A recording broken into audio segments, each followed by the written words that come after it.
Hello and welcome to today's video. In today's video, we continue looking at energetics of reaction, energetics of reactions.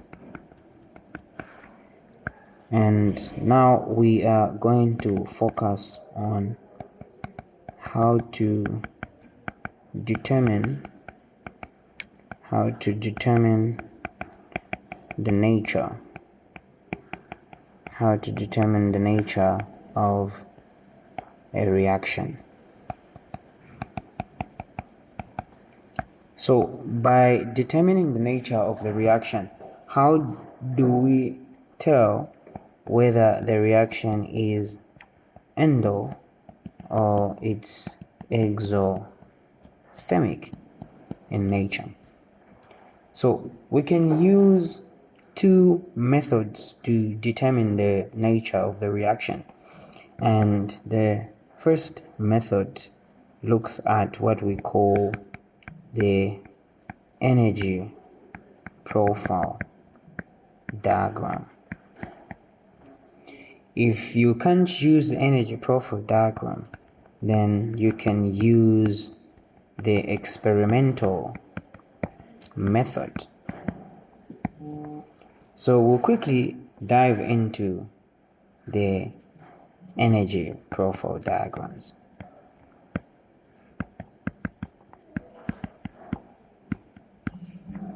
So an energy profile diagram is just a graphical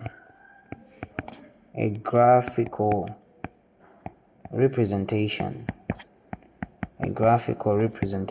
of the change of energy of products and reactants. So an energy profile diagram shows us how the energy of the reactants and the energy of the reactants is changing. So we have on the x-axis we have the energy, usually in joules or kilojoules, and then we have the y-axis showing the reaction progress. So it looks something like this. So an energy profile diagram will appear something like this. So you have the energy on the y-axis. I hope I haven't transposed. So the energy is on the y-axis, then the reaction progress on the x-axis. So energy can be in joules or kilojoules, and then this side we have the reaction progress. So we see how the energy is transitioning. So we can have the energy of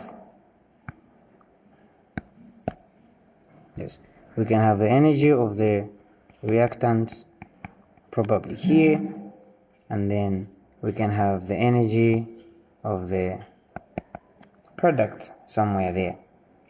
And after this, we are able to come up with what we call the overall energy of the reaction, which is referred to as enthalpy change, denoted by delta H or delta H. Now, I want us to look at number one, the energy profile diagram, that is for an exothermic reaction. So how do we tell that this reaction is exothermic? So we're going to look at the energy profile diagram. So it appears something like this, something like this. So we have the products here and we have the reactants there.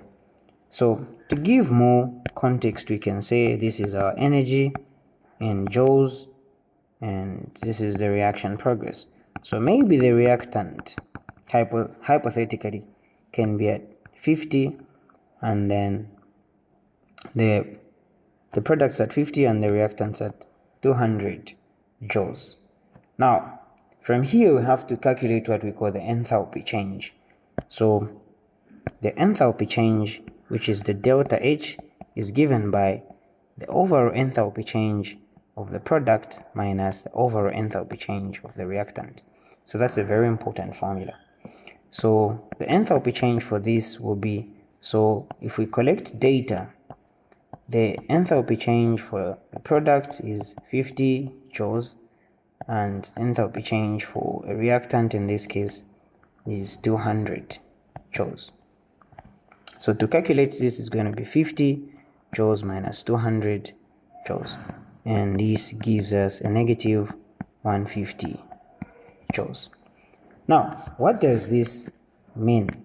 So this basically means that note when the enthalpy change is negative, the reaction is exothermic. So if you want to know the nature of the reaction, you can use what we call the enthalpy change. So when we calculate the enthalpy change and we get a negative enthalpy change, it means that the reaction is exothermic. Let's look at an energy profile diagram for an endothermic reaction. So energy profile diagram, that is for endothermic. So I will use a similar example. So reaction progress, then the energy in joules, then we'll look at something like this. So we say those are the products and these are the reactants. So hypothetically, if we say this is 50 joules, then we say that is, let's say 150. So if we're going to calculate the enthalpy change for this reaction, it's going to be enthalpy change will be enthalpy change of the product minus the enthalpy change of the reactants.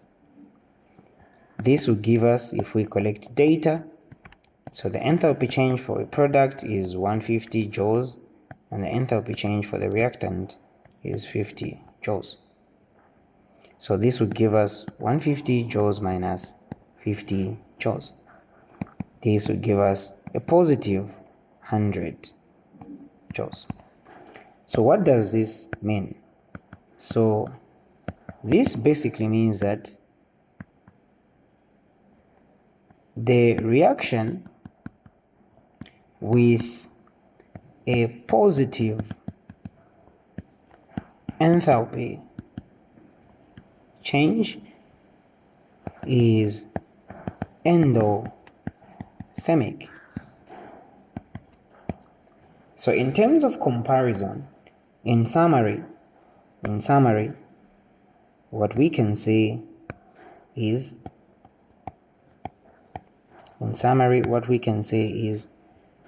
when we have a positive enthalpy, it means that the reaction is endothermic.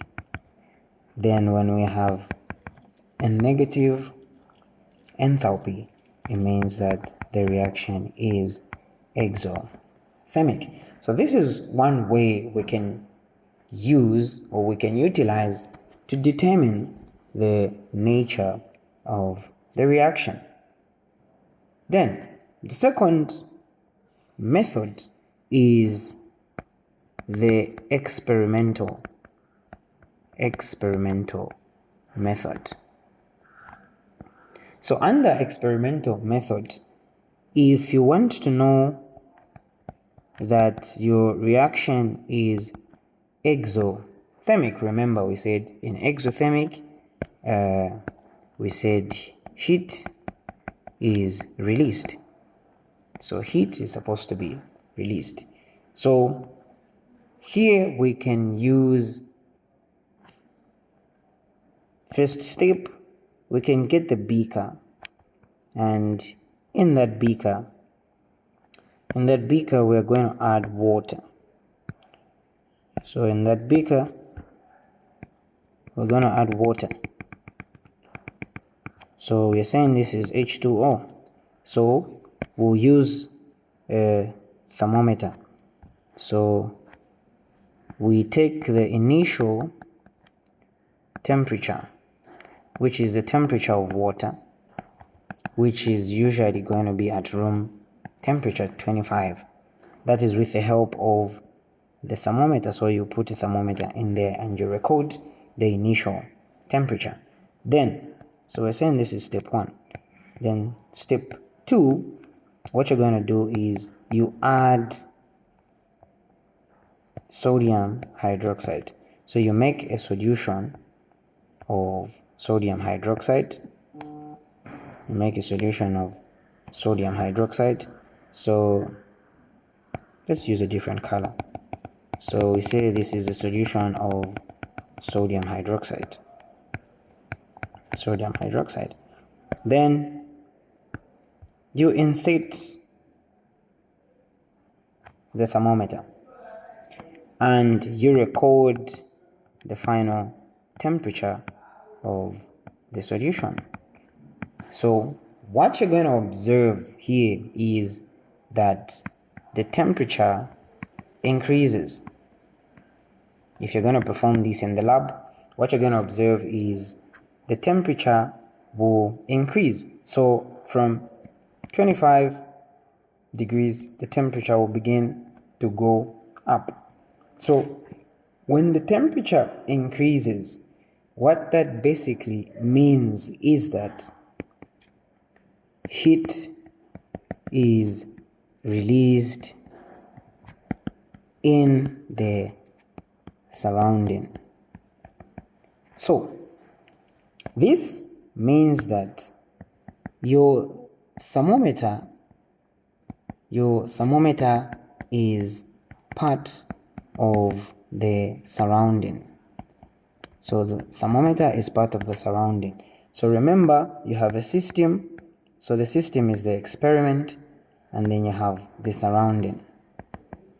So when the heat begins to move out to the surrounding, you're going to record a temperature increase.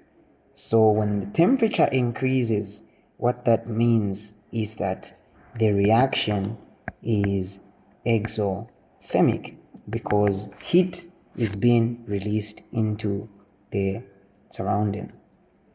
If you don't have a thermometer, what you can do, obviously with caution, what you can do is you can use your palms.